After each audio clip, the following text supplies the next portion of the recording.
রোজা মুখে ইফতারির সামনে নিয়ে এই দোয়াটি 7 বার পড়ুন। যা চাবেন তাই পাবেন, ভাগ্য খুলে যাবে, দোয়া কবুল হবে। সারাদিন রোজা রাখার পর ক্লান্ত শ্রান্ত শরীর নিয়ে, ক্ষুধার্ত অবস্থায়, পিপাসার্ত অবস্থায়, তৃষ্ণার্ত অবস্থায় বান্দা যখন আল্লাহ তাআলার হুকুমের অপেক্ষা করতে থাকে, আল্লাহ তাআলা ফেরেশতাদের নূরানি এই মজলিসের মধ্যে ওই বান্দা বান্দিকে নিয়ে আলোচনা করতে থাকেন।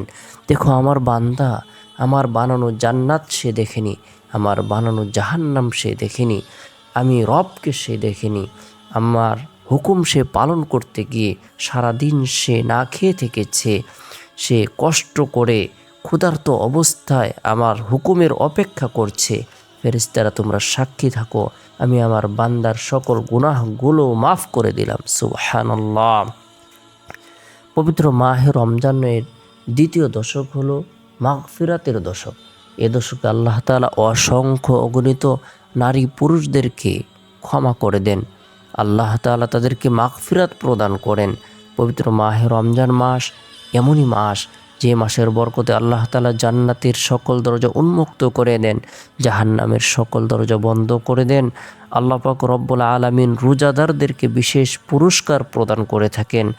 রোজাদার ব্যক্তির মুখের দুর্গন্ধ আল্লাহ তাআলার কাছে মৃগো নাভির থেকেও সুঘ্রাণযুক্ত, মিশকের আম্বর থেকেও অধিক সুঘ্রাণযুক্ত। পবিত্র মাহে রমজান মাসে বান্দা যখন রোজা রাখে তার জন্য সমুদ্রের মাছ পর্যন্ত দোয়া করতে থাকে।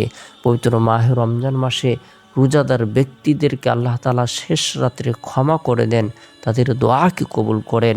বিশেষ করে বান্দা যখন সারাদিন রোজা রেখে ইফতারের পূর্ব মুহূর্তে ইফতারের সামনে নিয়ে আল্লাহ তাআলার দরবারে দোয়া করে, আল্লাহ তাআলা তার দোয়াকে কবুল করেন।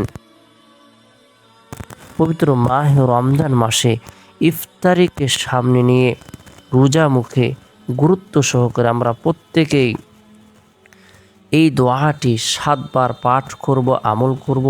আল্লাহ তাআলা আপনার আমার দোয়াকে কবুল করবেন, মনোবাসনাকে পূরণ করে দেবেন। আমরা যা কিছু কামনা করব, যা কিছু প্রার্থনা করব, আল্লাহ তাআলা তাই প্রদান করবেন।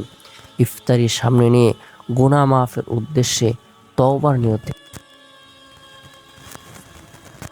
আস্তাগফিরুল্লাহ রাব্বি মিন কুল্লি যামবি ওয়া আতুবু ইলাইহি 7 বার দুরূদ শরীফের আমল করব। উত্তম দুরূদ হলো দুরূদ ইব্রাহিম, যে দুরূদটি আমরা নামাজের মধ্যে পড়ে থাকি সেটি হলো উত্তম দুরূদ শরীফ। ছোট্ট দুরূদ হলো সাল্লাল্লাহু আলাইহি ওয়াসাল্লাম। আল্লাহ রাসূল সাল্লাল্লাহু আলাইহি ওয়াসাল্লাম পবিত্র মাহে রমজান উপলক্ষে আপনাকে আমাকে 4টি আমল গুরুত্ব সহকারে করতে বলেছেন। 2টি আমল আল্লাহ তাআলার সন্তুষ্টি অর্জনের উদ্দেশ্যে, আর 2টি আমল হলো আমাদের নিজের জন্য, যেটি না করে আমাদের কোনো উপায় নেই। 2টি আমল আল্লাহ তাআলার সন্তুষ্টির উদ্দেশ্যে, এক হলো লা ইলাহা ইল্লাল্লাহ, অধিক পরিমাণে কালিমা জিকির করা, কালিমা পাঠ করা। 2 নম্বর হলো ইস্তিগফারের আমল করা। এরপরে যে 2টি আমল আমাদের না করে কোনো উপায় নেই, সেই 2টি আমল হলো আল্লাহ তাআলা দরবারে জান্নাত প্রার্থনা করা, জাহান্নাম থেকে মুক্তি চাওয়া। তাই আমরা ইফতারির সামনে নিয়ে রোজা মুখে এই দোয়াটি 7 বার পাঠ করব। আল্লাহুম্মা ইন্না নাসআলুকাল জান্নাতা ওয়া নাউযু বিকা মিনান নার। আল্লাহুম্মা ইন্না নাসআলুকাল জান্নাতা ওয়া নাউযু বিকা মিনান নার। এভাবে এই দোয়াটি 7 বার পাঠ করব।